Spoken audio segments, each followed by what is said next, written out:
महोदय, आज नए भारत को बनाने में हमें देखना पड़ेगा कि कुछ हितों में संघर्ष है। कुछ लोग हैं जो स्थिर स्वार्थ वाले हैं, जो परिवर्तन नहीं चाहते हैं, और कुछ लोग हैं जो परिवर्तन चाहते हैं। विशाल जनता चाहती है कि समाज में परिवर्तन हो।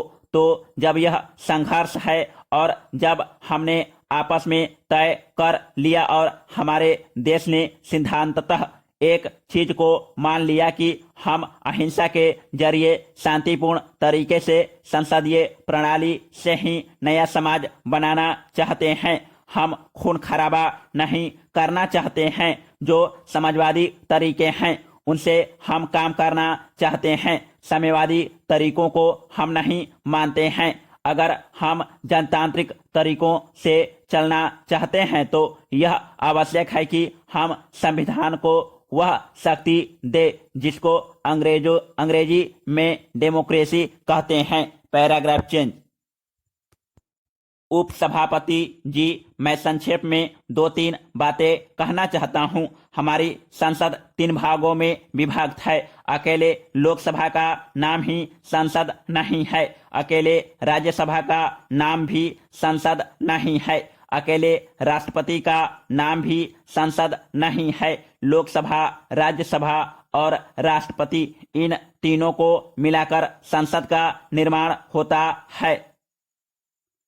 कोई भी बात या कोई भी कानून जब जनता के हित के लिए बनता है तो उसको इन तीनों ही भागों से निकलना पड़ता है। लोकसभा किसी चीज पर विचार करती है, फिर उस पर राज्यसभा और दूसरे ढंग से विचार करती है और उदारता के साथ और गंभीरता के साथ निर्णय लेती है। तब राष्ट्रपति के पास वह विधेयक स्वीकृति के लिए जाता है। राष्ट्रपति जी उस पर मुहर लगती है और वह संसद का निर्णय कार्यान्वित होने के लिए चला जाता है। ऐसे कई विधेयक आए हैं जब लोकसभा ने उसे स्वीकृति दी और राज्यसभा की उस पर स्वीकृति न हुई। वह फिर लोकसभा के पास स्वीकृति के लिए चला गया, लेकिन लोकसभा ने फिर अपने स्टैंड को ज्यों का त्यों रखा। तो फिर राज्यसभा के पास स्वीकृति के लिए वह आया। एक समय ऐसा भी हुआ, मैं उस समय लोकसभा का सदस्य था, जब इस सरकार का प्रकरण आया था और वह प्रकरण दहेज प्रथा के ऊपर था। लोकसभा ने दहेज प्रथा विधेयक को पारित किया था। फिर उसके ऊपर लोकसभा ज्यों की त्यों अडिग रही। फिर राज्यसभा के पास वह आया।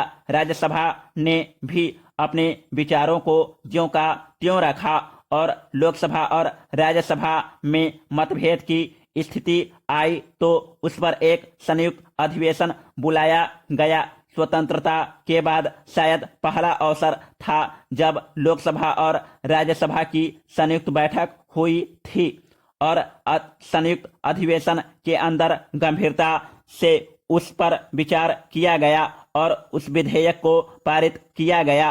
पर यह बात समझ में नहीं आती कि जब संविधान में कोई संशोधन आए उस समय ऐसी स्थिति न आए। इसके लिए लोकसभा और राज्यसभा दोनों चर्चा कर ले। महोदय, आज चुनाव पर बल हावी है और जिन लोगों के पास काला धन है वे राजनीतिज्ञों को खरीदते रहते हैं। वे राजनीतिक दलों को खरीद रहे हैं। इसलिए इस बात की आवश्यकता है कि चुनाव कानून में व्यापक संशोधन होना चाहिए, लेकिन इस बात की चर्चा राष्ट्रपति के अभिभाषण में नहीं है। यह इस बात को सिद्ध करता है कि सरकार का इरादा चुनाव कानून में संशोधन करने का तनिक नहीं है। वर्तमान अभिभाषण में राष्ट्रपति जी ने सरकारिया आयोग की चर्चा की है और उसमें उन्होंने यह कहा है कि सरकारिया आयोग की रिपोर्ट आ गई है। यह रिपोर्ट केंद्र तथा राज्यों के संबंध के सिलसिले में है और इस पर राज्यों की राय लेने के बाद सरकार इस पर विचार करेगी। Paragraph change. सन 1983 से केंद्र और राज्यों के संबंध में सरकारिया आयोग की नियुक्ति हुई थी और करीब करीब 4 साल तक सरकारिया आयोग ने मेहनत करके लोगों के बयान लेकर के लोगों की राय लेकर के सरकार के पास अपनी रिपोर्ट प्रस्तुत की। मैं सरकारिया आयोग के केवल एक पक्ष की ओर ध्यान आकर्षित करना चाहूंगा और वह है राज्यपालों की नियुक्ति के संबंध में। रिपोर्ट सरकार के पास आ गई है और सरकार के पास विचाराधीन है। राष्ट्रपति जी ने स्वयं कहा है कि सरकार इस सिलसिले में राज्यों की राय लेगी, लेकिन मेरी समझ में यह बात नहीं आई कि सरकारिया आयोग की रिपोर्ट सरकार के पास आ गई है। लाखों लाख रुपए इस पर खर्च हुए होंगे, लेकिन उसका उल्लंघन किया गया। उसको दरकिनार करके राज्यपालों की नियुक्ति की गई। राज्यपालों के पद वाद विवाद के बन चुके थे।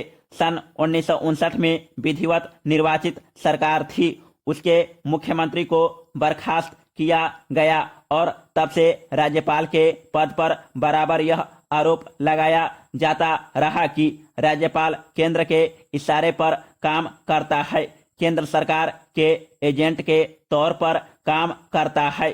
इन सारी चीजों के बारे में सरकारिया आयोग ने अपनी संस्तुति दी। यह भी उन्होंने कहा कि राज्यपाल के पद पर ऐसा आदमी नियुक्त नहीं किया जाना चाहिए जो सक्रिय रूप से राजनीति में हो।